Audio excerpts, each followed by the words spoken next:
Today we're talking side planks for your lateral support chain. There's a number of ways you can progress these, so let's start with the upper body first. There's two basic upper body positions for your arm that you're supporting yourself on. Number one is the forearm support. When you're on forearm support, your arm is bent a little more than 90 degrees and you're holding yourself up with pressure between your elbow and your fist. I recommend shifting your shoulder forward ever so slightly so that you're not bearing all of your weight onto the point of your elbow, but you bring a little bit more of your body weight onto your fist and it kind of goes over your entire forearm rather than just driving your elbow point into the floor.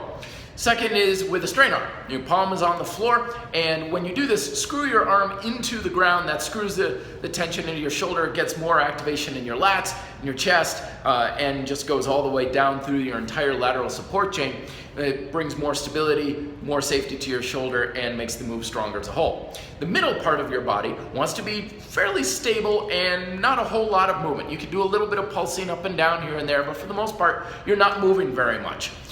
Keep your body straight, stiff, it's not sagging down, make sure you're not twisting or your butt is sticking out from behind you. You want to make sure you have a straight line going from your shoulders all the way down through your feet. Your legs are going to be the bulk of where you're going to be progressing this exercise. Wide support is where we start off, having your legs spread out a little bit sideways and then working yourself gradually towards a more narrow support is going to be much more difficult because this is a balance and stability exercise. Once your feet are next to each other, just place one leg right on top of the other, and that's where your narrowest point of contact is going to be. From there, elevate your top leg slightly. This is going to turn on the muscles in your hips, your abduction, the external hips, if you will, the old thigh master move. But this is far more effective and better for you, plus you don't need any equipment.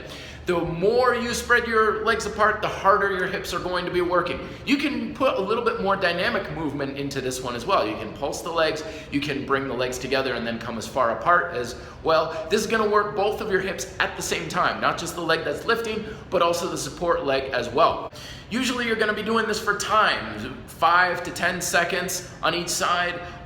You can bring it up to 20, 30 seconds, and then you can even go as much as a minute on each side. The final thing is you can do this on suspension straps.